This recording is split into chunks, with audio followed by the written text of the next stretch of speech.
మహోన్నత దైవ తండ్రి, ప్రేమస్వరూపేశ్వర ప్రభు, వాక్యమైన వాక్యం ద్వారా సంధించండి ప్రభు. ప్రతి ఒక్కరి హృదయాలు తెరవండి వాక్యం ద్వారా. ఎక్కడ మీ వాక్కు వెళ్ళడంతో అక్కడ వెలుగు పుట్టిందని వాక్యం సెలవిస్తుంది. మీ వాక్కు ద్వారా మీ ప్రజల్లో ఉన్న చీకటి పారద్రోలండి తండ్రి. ఒక కొత్త సందేశాన్ని మీ ప్రజలకు అందించండి ప్రభు. వినగల చెవులు, గ్రహింపగల హృదయం మీ ప్రజలకు అనుగ్రహించండి తండ్రి. నన్ను సిలువ చేయడం 100% మరుగు చేయమని, మీ నోటి మాట నా నోట ఉంచమని మీ పాదాలు బట్టి వేటు వేసిన మోక్షం. చాలా ప్రాముఖ్యమైన సందేశం, మీ లైఫ్ ని టర్న్ చేసే సందేశం ఇది. చూడండి, మీకు ఏ కాలంలో ఏ ఫుడ్ తినాలో మీకు తెలుసు. పలానా కాలంలో ఫుడ్ తింటే ఆరోగ్యం బాగుంటుంది, అరే ఈ టైంలో తినకూడదు, శీతాకాలంలో ఆ కాయ తింటే నీకు జలుబు చేస్తుంది, ఆ సెన్స్ ఉంటుంది మీకు. ఏ కాలంలో ఏ బట్టలు వేసుకోవాలి తెలుసు, ఏ కాలంలో ఏం తినాలో తెలుసు, ఏ ఆఫీసర్ దగ్గరికి ఏ టైంలో వెళ్ళాలో తెలుసు. లోక జ్ఞానం మీకు చాలా ఉంది, కానీ దైవికమైన జ్ఞానం మీకు లేదు. దేవుని పిల్లారా, అందుకే ఈరోజు నష్టాలు, అందుకే మీరు ఆశీర్వదించబడట్లేదు. మీకు అన్నీ తెలుసు, మళ్ళీ రిపీట్ చేస్తున్నా, చాలా అవసరం. ఇది వాక్యానికి ఒక ఉపోద్ఘాతం లాంటిది. ఇది చెప్తేనే మీకు లోపలికి తీసుకెళ్తానికి బాగుంటుంది. మీకు ఏ కాలంలో ఏం తినాలో తెలుసు, ఎవరి దగ్గర ఎలా మాట్లాడాలో తెలుసు, ఎవరి దగ్గరికి ఏ టైంకి వెళ్ళాలో తెలుసు. ఆఫీసర్లు అయితే సాయంకాలం వెళ్తే ఫ్రీగా ఉంటారా? పొద్దు నుంచి సాయంకాలం నా డ్యూటీలో ఉంటాడు, 8ంటికి ఫ్రీ అయిపోతాడు. ఈ జ్ఞానం అంతా ఉండగానే పాపాలు ఒప్పుకునేది ఎప్పుడు ఒప్పుకోవాలని మాత్రం తెలియదు. పాపాలు ఎప్పుడు ఒప్పుకోవాలి? ఎప్పుడైనా ఒప్పుకోవచ్చా? బైబిల్ అలా చెప్తుందా?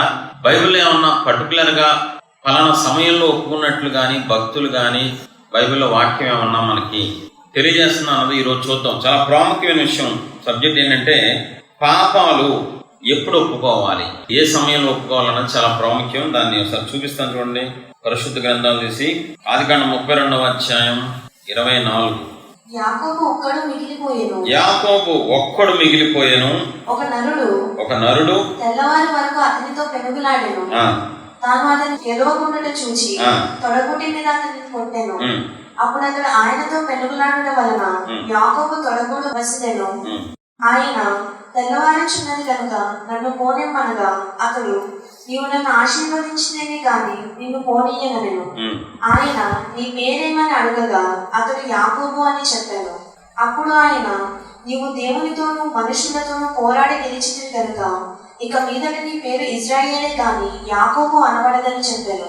యాకోబు జీవితం 2 భాగాలుగా విభజించవచ్చు. యాకోబు, ఇశ్రాయేలు. యాకోబు జీవితం అంతా కష్టాలు, శ్రమలు, నిందలు, అవమానాలు, పగలనక రాత్రనక కష్టపడినట్టు కనబడింది. యాకోబు జీవితంలో భయం కనబడింది. ఇశ్రాయేలు జీవితంకి వస్తే అతని పేరే యాకోబు ముందు, తర్వాత ఇశ్రాయేలు. యాకోబుగా ఉన్న జీవితాన్ని, ఇశ్రాయేలుగా ఉన్న జీవితాన్ని 2 ముక్కలుగా చేసి మనం చూస్తే ఇశ్రాయేల్ జీవితం చాలా ఆశీర్వాదంగా ఉంటుంది, గొప్పగా ఉంటుంది, ఘనంగా ఉంటుంది. అది అతనితో పాటు అనేక మందికి కూడా ఆశీర్వాదంగా ఉంటుంది. ఇప్పుడు ఈ టర్నింగ్ పాయింట్ రావడానికి గల కారణం ఏంటి? యాకోబు జీవితం మారడానికి గల కారణం ఏంటి? చాలా ప్రాముఖ్యమైన విషయం. దేవుడు యాకోబుని, నీ పేరు మారుస్తున్నావు, ఈ రోజు నుంచి నువ్వు ఇశ్రాయేలు. దేవుడే సర్టిఫికేట్ ఇస్తున్నారు. యాకోబు, నువ్వు దేవునితో మనుషులతో పోరాడి గెలిచావు, ఈ రోజు నుంచి నీ పేరు ఇజ్రాయేలు. నేను నిన్ను ఇక్కడ ఆశీర్వదిస్తున్నాను. దేవుడు యాకోబుని ఆశీర్వదించి ఇశ్రాయేల్గా మార్చి ఆశీర్వాదం ఇచ్చారు. దీని వెనక యాకోబు చేసిన పని ఏంటి? చాలా ప్రాముఖ్యం. యాకోబు ఏం చేశాడు, ఏం చేస్తే ఆశీర్వాదం వచ్చింది, మనం ఏం చేయాలి, ఇదే చాలా ప్రాముఖ్య విషయం. చూడండి ఒకసారి. యాకోబు వారిని తీసుకొని ఆ ఏరు దాటించి తనకు కలిగినదంతయు పంపివేసెను. 24. యాకోబు ఒక్కడు మిగిలిపోయాను. ప్రియదేవుని పిల్లారా, యాకోబు స్వభావం మంచిది కాదు. యాకోబు అంటేనే మోసగాడు. అతని వ్యక్తిత్వం మంచిది కాదు. ఆశీర్వాదం లేదు. భౌతికంగా సంపాదించుకున్నాడు కానీ సంతోషం లేదు, సమాధానం లేదు, ఏమీ లేదు. యాకోబుకి అర్థమైంది, ఎంత సంపాదించుకున్నా నా జీవితంలో ఆశీర్వాదం లేదురా బాబు, ఈ భయం ఏంట్రా బాబు, అన్నయ్య చంపడానికి వస్తున్నాడు. యాకోబుకి అర్థమైంది. ఆ రాత్రి వెలిగింపు వచ్చింది. ఆ రాత్రి ఒక బుద్ధి వచ్చింది, ఇంకా లాభం లేదు, నేను చేయాల్సిందే, ఒక నిర్ణయం తీసుకోవాలి. ఏంటది? మీరందరూ ముందుకెళ్ళిపోండి. భార్యలు ముందు పంపించేశాడు, పిల్లల్ని పంపించేశాడు, ముందుకి పశువులను పంపించేశాడు, కాపర్లను పంపించేసి అందరినీ పంపించి తనకు తానుగా తీసుకున్న నిర్ణయం.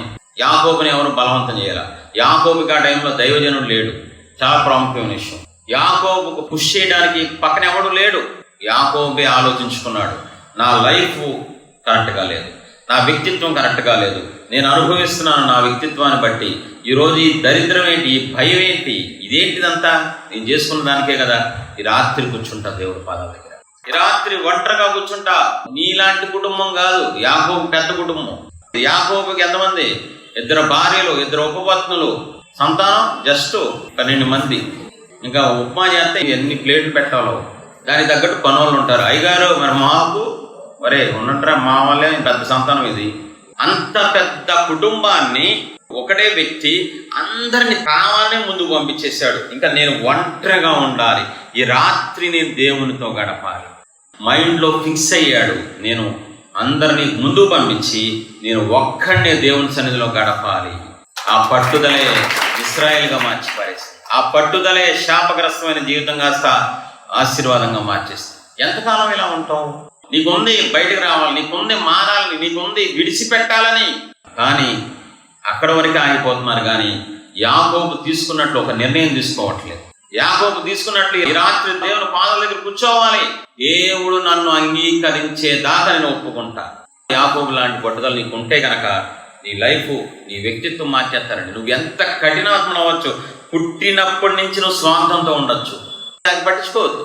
ఆయన మహిమగల దేవుడు నీ స్వభావాన్ని మార్చేయగలరు. ప్రాచీన స్వభావాన్ని తీసి నీకు నూతన స్వభావం ఇస్తానని చెప్పిన దేవుడు ఆయన. వాగ్దానం చేశారు, ఇదిగో నీకు నూతన మనసు ఇస్తా, నూతన హృదయాన్ని ఇస్తా, నూతన స్వభావాన్ని నీకు ఇస్తా నేను. మన తండ్రి ఆయన, మన నాన్న మనకు వాగ్దానం చేశారు ఆయన. నువ్వేం చేయాలి? యాకోబులాగా ఆ రాత్రి తనకున్న వాళ్ళందరినీ ముందు పంపించాడు. ఏ డిస్టర్బెన్స్ నాకు ఉండకూడదు, ఎవరు నన్ను డిస్టర్బ్ చేయకూడదు, మధ్యలో నేనొక్కడనే ఉండాలి. ఎంతసేపు ఉంది అక్కడ? 1 గంట ఉందా? 24. యాకోబు ఒక్కడు మిగిలిపోయాను, ఒక నరుడు తెల్లవారు వరకు. క్లారిటీ ఏం చేశాడు? పెనుగులాటం అంటే గుర్తుపట్టాడా? హోషేయ గ్రంథం నేను ఒకసారి 12వ అధ్యాయం 4వ వచనం. తల్లి గర్భమందు యాకోబు తన సహోదరుని మడిమెను పట్టుకొనెను, మగసిరి గలవాడై అతడు దేవునితో పోరాడెను. దేవునితో పోరాడటం అంటే ఏంటి? 4వ వచనంలో ఉంటుంది, అతడు దూతతో పోరాడి చేయముందెను. అతడు దూతతో పోరాడి చేయముందెను. ఇక్కడ వరకు బాగా చాలా మంది పోరాడటం అంటే సొనగడం, ప్రశ్నించడం అనుకుంటారు. మొదటి చదిగా తర్వాత చూడండి. అతడు కన్నీరు విడిచి అతని బతిమాలెను. బేతేలులో ఆయన అతనికి ప్రత్యక్షమాయెను. చాలు, సూపర్ అండి. దేవుని ప్రత్యక్షత కావాలా నీకు? రాత్రి పూట పోరాడను యేసేనా. దేవుని ప్రత్యక్షత కావాలంటే బతిమలాడుకోవాలి. ఇక్కడ యాకోబు ఏం చేస్తున్నాడు? మా అన్న ఎందుకు వస్తున్నాడని అడిగాడా? కత్తి ఎందుకు తీసుకొస్తున్నాడని అడిగాడా? చొరిగాడా? ఆయాసపడ్డా? చెప్పాలి. బతిమలాడుకుంటున్నాడు, ప్రభువా నన్ను ఆశీర్వదించండి అయ్యా, అయ్యా అయ్యా అయ్యా ఒంటరిగా ఉండి అందరినీ పంపించి మీతో గడుపుతున్నానయ్యా. రాత్రంతా కన్నీళ్ళు గార్చాడంట, రాత్రంతా ఒప్పుకున్నాడంట, రాత్రంతా బతిమలాడుకుంటున్నాడంట. అది కదండి మన భక్తి, అది కదా. అలా అడిగితే ఆ కనికర సంపన్నుడు చెప్పు, ఏం కావాలి నీకు? ఈ లోకపు తల్లిదండ్రులే మనం వేడిస్తే తట్టుకోలేరు. నిజమైన తల్లిదండ్రులు మనం వేడిస్తే మన కోసం ఏదైనా చేస్తారు. మనల్ని సృష్టించి నిర్మించిన దేవుడు, ప్రాణం పెట్టిన దేవుడు, నువ్వు ఏడుస్తుంటే ఉండలేరండి, వచ్చేస్తారంతే. మాట చెప్పాలి ఈ సందర్భంలో. యెహోషువ ప్రార్థన చేస్తే సూర్యచంద్రులు ఆగిపోయినాయి. సూర్యచంద్రులని సృష్టించిన దేవుడు ఆగల. ఒక బిచ్చగాడి దావీదు కుమారుడా కరుణించమంటే సృష్టికర్త అయిపోయాడు, సృష్టికర్త అయిపోయాడు. అలాంటి దేవుడు మనం కలుగును. కనికర సంపన్నుడు, కృపా వాత్సల్యత కలిగిన దేవుడు అండి మన దేవుడు. ఈ కన్నీరు దాటి వెళ్ళలేరండి. ఆ రాత్రి బతిమలు అనుకున్నాడు, ఆ రాత్రి వేడుకున్నాడు. నా వల్ల కావట్లేదయ్యా, నాకు అర్థమవుతుందయ్యా, నా స్వభావం మంచిది కాదయ్యా, నేను మోసగాడిని, మా నాన్న మోసం చేశాను, నేను మా అన్నయ్యను మోసం చేశాను, అందుకని ఈరోజు ఆనందించలేకపోతున్నాను, అనుభవించలేకపోతున్నానని ఏడిస్తే దేవుడు ప్రత్యక్షం అయిపోయారు. చెప్పు, ఏం కావాలి? నన్ను ఆశీర్వదించండి, ఇది మొదలుకొని నీ పేరు ఇశ్రాయేలుగా మార్చేస్తాను. నీ జీవితంలో ఒక్క రాత్రి అయినా కూర్చున్నావా? ఒక్క రాత్రి పనులు అన్ని పక్కన పెట్టేసి ఒక రూమ్ లోకి వెళ్ళి తలుపు వేసుకొని ఈ రాత్రి అంతా మీ పాదాలు పట్టుకుంటానయ్యా, నా ప్రభువు ఉండయ్యా. ఒక్క రాత్రి అయినా గడిపావా? ఒక్క రాత్రి అండి. పట్టుబట్టాడు, దేవుడి మీద ఆధారపడ్డాడు. ఆ రాత్రి అంతా వేడుకున్నాడు, బతిమలాడుకున్నాడు, కాళ్ళు పట్టుకున్నాడు. కరిగిపోయారు దేవుడు, కరిగిపోయారు. ఏదో సర్లే వదిలేస్తాను పో అల్లా.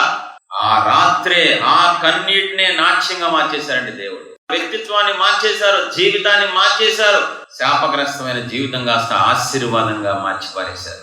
నా దేవుడు పాదాలు పట్టుకుని పాపాన్ని ఒప్పుకుంటా, నేను నా దేవుని బతిమలాడుకుంటా, ఈ జీవితం వద్దు, ఆశీర్వాదపు జీవితం కావాలని లేరండి. రాత్రులు అలవాట్లేదా? ఉంది. ఎన్ని రాత్రులు నిద్రపోకుండా కూర్చున్నావు, ఎన్ని రాత్రులు ఏడుస్తూ కూర్చున్నావు, లోకపు పరిస్థితులను బట్టి, నిందలు బట్టి, అవమానాలు బట్టి నీకు అలవాటు ఉంది. కానీ ఆ రాత్రి మేలుకోవడం ఒప్పుకోల కోసం అయితుంటే ఈ పాటి నీ జీవితం మారిపోయింది. ఇప్పటికైనా మించిపోయింది లేదు. ఈ రాత్రి నువ్వు కూర్చో, ఈ రాత్రి యాకోబులాగా పెనుగులాడు, ఈ రాత్రి యాకోబులాగా బతిమలాడు. నీ స్వభావాలు బట్టి నువ్వు భయపడాల్సిన అవసరం లేదు. ఆయన రక్తం ద్వారా మనం కడగబడతామనే కదా ఆయన మన కోసం ఎదురు చూస్తున్నారు. నేను మారుతానా? నువ్వు మారవు, ఆయన మారుస్తాడు. నువ్వు ఎప్పటికీ మారు, ఆయన మార్చగా. యాకోబులాగా స్వభావాలు బట్టి బాధపడుతున్న వారలారా మీకు శుభవార్త.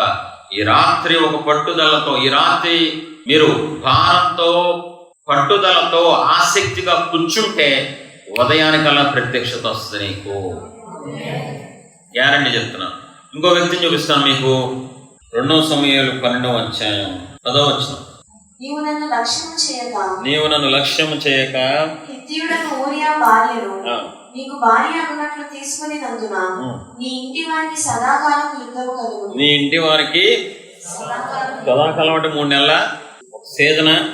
దావీదు చేసిన పాపానికి దేవుడు కోపం వచ్చింది, రగిలిపోయింది దేవుడికి. వెంటనే నాతాను ప్రవక్తను పంపించి, నువ్వు చేసిన పనికి దేవుడు చెప్పమన్న మాట చెప్తున్నాను, రాసుకో అని చెప్పి, నువ్వు చేసిన పనికి మాలిన పనికి దేవుడు కోపం రగిలింది, దేవుడు తలదించుకున్నారు నీ వల్ల.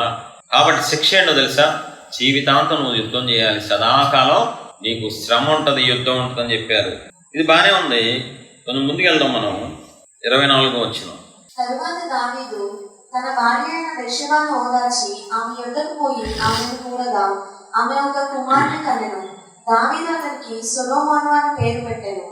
యెహోవా అతన్ని ప్రేమించి నాతాను అని ప్రవక్తను పంపగా అతడు యెహోవా ఆజ్ఞను బట్టి యెదిద్యా అని అతనికి పేరు పెట్టెను. ఏంటండి ఇది? అదే నాతానేమో కొన్ని రోజుల ముందు వచ్చేసి నువ్వు పోతావురని, కుటుంబం పోతారని, ఇంట్లో శత్రువులు అయిపోతారా అంటాడు. కొంతకాలం తర్వాత మళ్ళీ అదే నాతాను వచ్చి, దేవుడు నన్ను పంపించారు, నీ కొడుకు పేరు యెదిద్యా అని పెట్టు, ఆడికి ఒక రాజు అయిపోతాడు, ప్రపంచానికి ఉపయోగపడతాడు అంటారు. ఏంటిది? ఆ మధ్యలో ఏం జరిగింది మీకు అర్థమవుతుందా? ప్రవక్త దేవుని చేత పంపబడి దావీదుని పచ్చిబూతులు తిట్టి, నువ్వు చేసిన పనికి దేవుడు కోపం నవ్వులుకుంటుంది, అక్కడ శత్రువులు ఎదురు తలదించేలా చేసావు, నీ ఇంటికి నీ కుటుంబానికి పెద్ద గొడవలు దేవుడు పెట్టబోతున్నారు, సదాకాలం యుద్ధం ఉంటుంది, మనశ్శాంతి ఉండదు, కొండల మీదకి వెళ్ళిపోతావు, నువ్వు సింహాసనం ఉండదు, రాజ్యం ఉండదు, భోగం ఏమి ఉండదురా నీకు, మొత్తం అడవుల్లో ఒకప్పుడు కంటే దారుణమైన స్థితిలోకి వెళ్ళిపోతావు అని చెప్పారు. అలాగే జరిగింది. కొంతకాలం జరిగిందా? నాకు 4 వచనాలు గ్యాప్. అది పిల్లడు తెచ్చాడా? బెత్షెబా పుట్టినోడు మళ్ళీ పుట్టాడా? పుట్టినప్పుడు వచ్చాడా? 3 రోజులు జరిపోయిందా? వాళ్ళ పెళ్ళి రేపు, పిల్లలు ఎల్లుండి స్కూలు. గ్యాప్ వచ్చిందా? ఆ గ్యాప్ లో ఏం చేశాడు అన్న చాలా ఇంపార్టెంట్. కీర్తనలో 6వ అధ్యాయం 6వ వచనం. నేను మూలుగుచు అలసి ఉన్నాను, ప్రతి రాత్రి కన్నీరు విడుచుచు నా పడుకు తేలజేయుచున్నాను, నా కన్నీళ్ల చేత నా పడక కొట్టుకుని పోవచ్చున్నది. దావీదుకి అర్థమైపోయింది, దేవుని కోపం నా మీద రగులుకుంది. దావీదు గ్రహింపు వచ్చింది, దేవుడు నాతో యుద్ధం చేయబోతున్నారు, నాకు అర్థమైపోయింది. ఇంతకాలం నా పక్షాన యుద్ధం చేసి దేవుడు ఇప్పుడు నాతోనే యుద్ధం చేయడానికి మొదలెట్టారు. ఎందుకంటే నేను చేసిన పని అలాంటిది, నేను చేసిన పాపం అలాంటిదని. ఆ గ్రహింపు వచ్చిన వాడు ఇంకా లాభం లేదు, నేను దేవుడు పాదాలు పట్టుకోవాలని ప్రతి పగల ప్రతి మధ్యాహ్నమా. చూడండి, ఇక్కడ ప్రతి రాత్రి పూట కష్టం. పగలు కొంతసేపు ఏడవచ్చు, రాత్రి శరీరం సహకరించదు. అయినప్పటికీ దావీదు ఏమంటున్నాడు? మనలాంటి శరీరంతో ఉన్నవాడే, మనలాగా పాపం చేసినవాడు మనలాంటి శరీరం కూడా ఉంటదిగా, మనసు ఉంటదిగా. ప్రతి రాత్రి కన్నీరు విడిచాడంట, ప్రతి రాత్రి ఏడ్చాడంట, ప్రతి రాత్రి మూలుగుతో నేను పాపం చేశానని ఏడుస్తూ మూలుగులతో ఏడ్చాడంట. కొంతకాలానికి ఏం జరిగింది? అదే దేవుడు అదే ప్రవక్తను పంపించి శపించిన దేవుడే ఆశీర్వాదాన్ని పలుకుతున్నారు. ఏ దేవుడైతే పంపించారో, సదాకాల యుద్ధం అన్నారో, యుద్ధాలు అయిపోయినాయి, నీకు మళ్ళీ రాజ్యం వచ్చేసింది, మళ్ళీ నీకు కృప, మళ్ళీ నీకు ఆశీర్వాదం, మళ్ళీ నీకు అన్ని మంచి రోజులు వచ్చినాయి. పో. అర్థమవుతుందా? ఎప్పుడైతే దావీదు ప్రతి రాత్రి కన్నీరు గార్చాడో, మనస్ఫూర్తిగా తనకు తానుగా ఆయనే లేచాడు.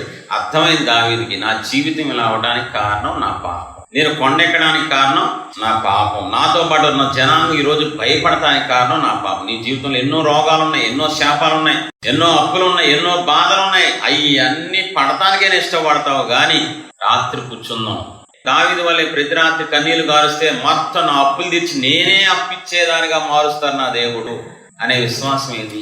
చెప్పాలి. మన దేవుడు నీకు పెళ్లి చేయలేరా, నీకు పిల్లలను ఇవ్వలేరా, నీ అప్పు తీర్చలేరా, నీకు పెద్ద ఉద్యోగం ఇవ్వలేరా?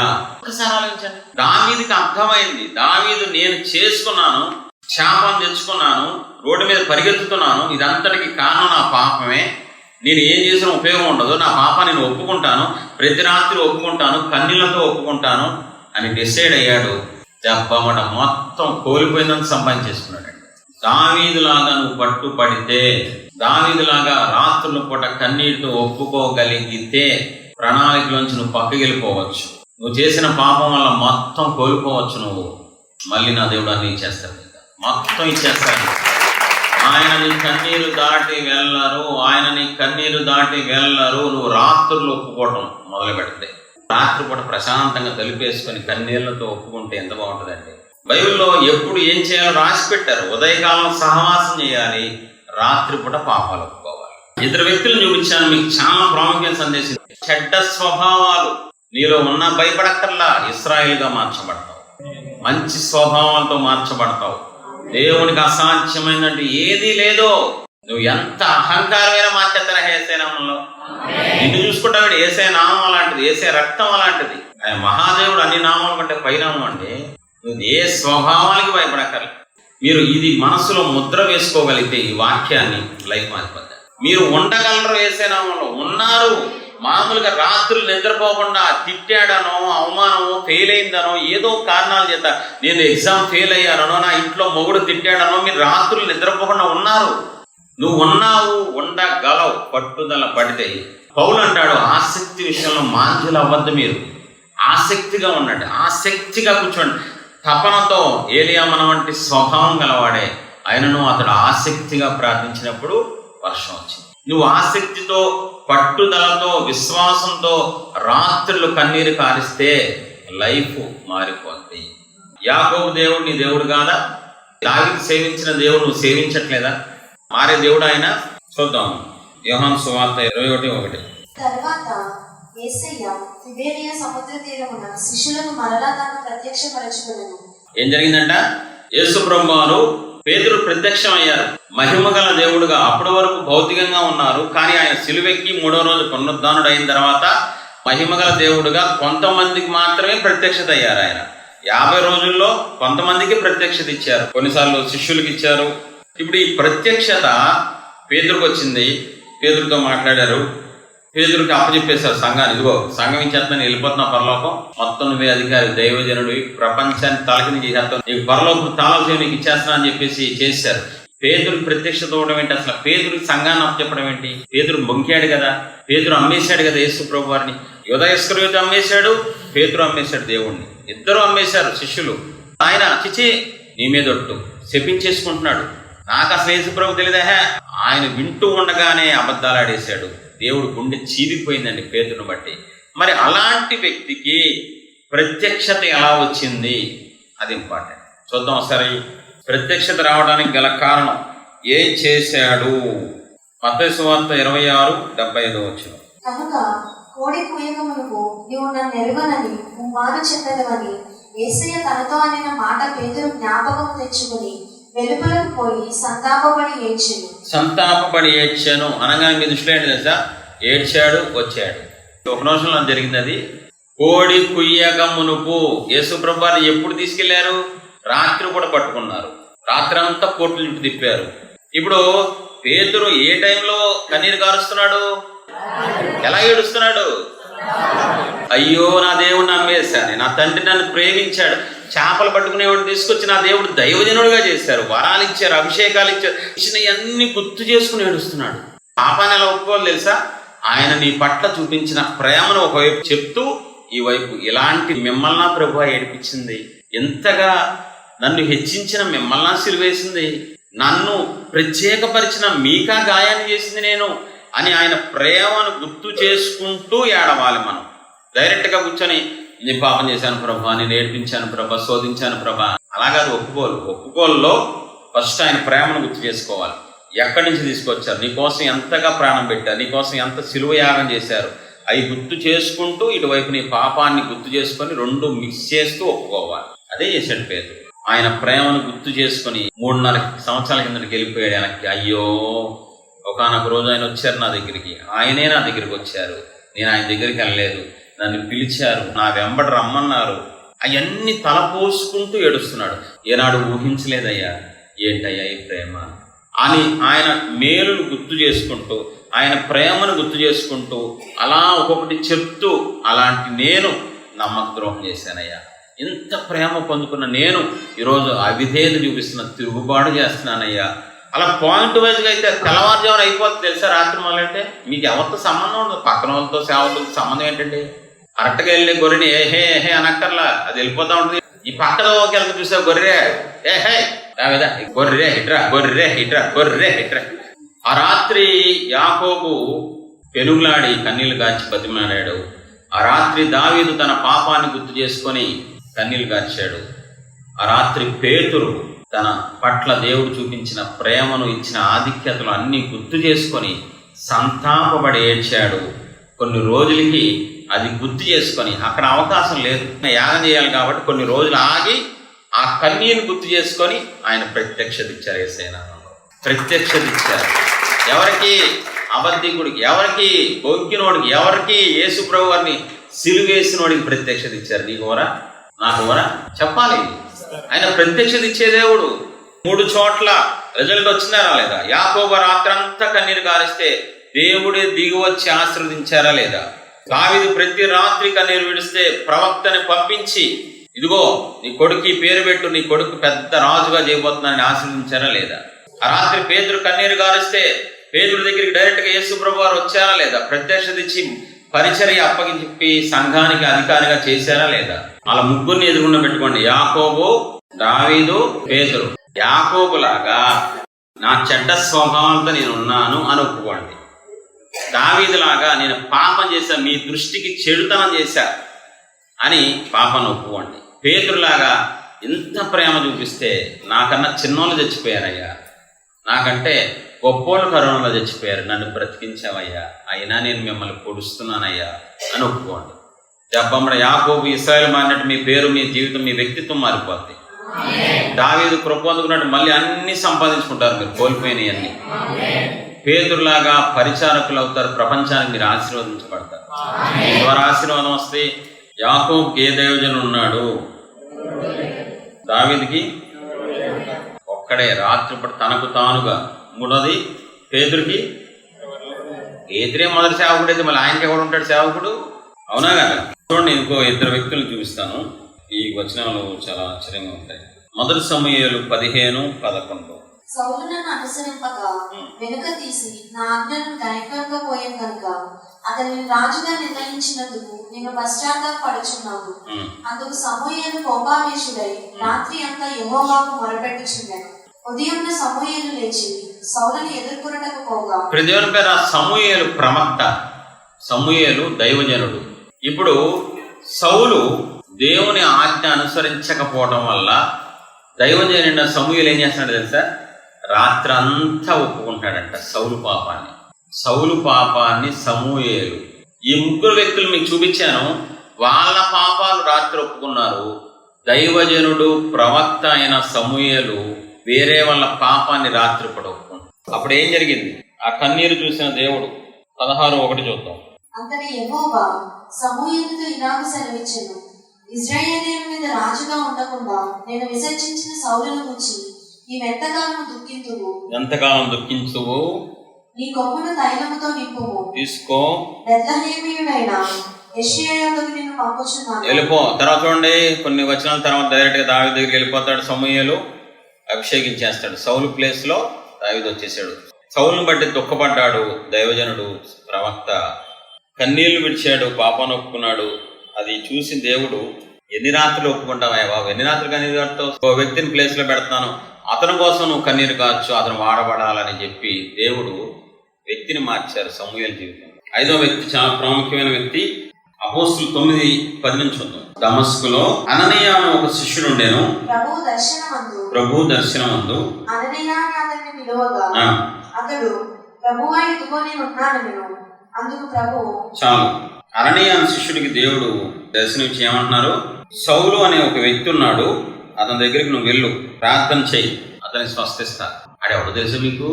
అది హింసకుడయ్యా, చంపేశాడయ్యా, ఆల్రెడీ ఆ ఊళ్ళో చంపి మళ్ళీ ఈ ఊరికి వచ్చాడు. నాకు అన్నీ తెలుసు, నువ్వు వెళ్ళి అతని తల మీద చేయబెట్టి ప్రార్థన చేయి అన్నారా లేదా? ఎందుకు అలాంటి దరిద్రుడికి, చెడిపోయినోడికి, హింసకుడికి, మోసగాడికి, మనుషుల రక్తాన్ని చూసిన వ్యక్తికి ఎందుకు దేవుడు వెళ్ళమంటున్నారు? ఎవరెవరి దగ్గరికి వెళ్ళమంటున్నారండి? మంచోడి దగ్గరికా? అరే ఆడు నా పెట్టరా, ఆడి దగ్గరికి వెళ్ళి ప్రార్థన చేయి, పాపం అలాడిపోతున్నాడు, అరే అప్పులతో బాధపడుతున్నాడరా, ఆడి దగ్గరికి వెళ్ళంటే అది వింటానికి బాగుంటది. అంతకుడు ఆడోళ్ళను కూడా జాలి లేకుండా చంపేసి బ్రతుకున్నంత వరకు హింసించాడండి బాబు.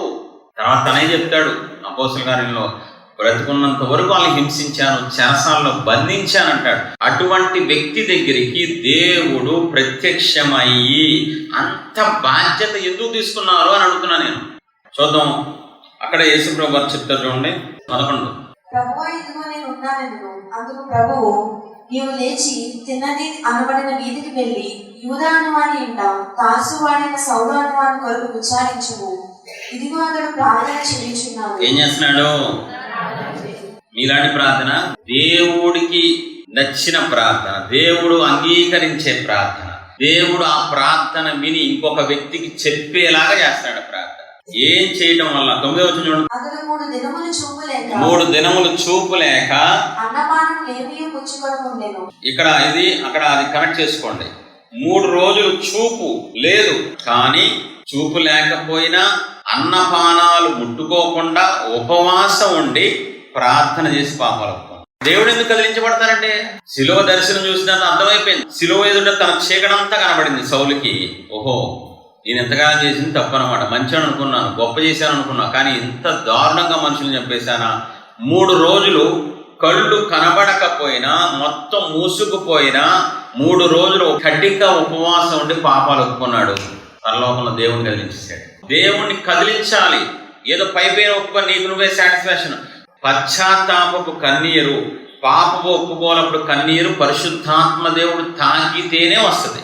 ఆయన తాకడం వల్ల నీ కన్నీరు వచ్చినప్పుడు ఆయన మహిమపరచు. నువ్వు ప్రతి కన్నీరు గొట్టు, ప్రభా మీరే ఇచ్చారు, మీరు ఇవ్వడం వల్లే నాకు కన్నీరు వచ్చింది అను. ఇప్పుడు 3 రోజులు ఏం చేస్తున్నాడు సౌలు? పాపాలు ఒప్పుకుంటున్నాడు. ఎలా ఒప్పుకుంటున్నాడు? ఉపవాసం ఉండి ఒప్పుకుంటున్నాడు. సిన్సియర్గా ఒప్పుకున్నాడు, పర్ఫెక్ట్గా ఒప్పుకున్నాడు, చేసినట్టు కన్నీళ్ళతో పాపాలు ఒప్పుకున్నాడు. కాబట్టి దేవుడు అతని దగ్గరికి ఒక శిష్యుడిని పంపించారు, తల మీద చేపెట్టించారు, స్వస్థత ఇప్పించారు, అభిషేకం ఇప్పించారు.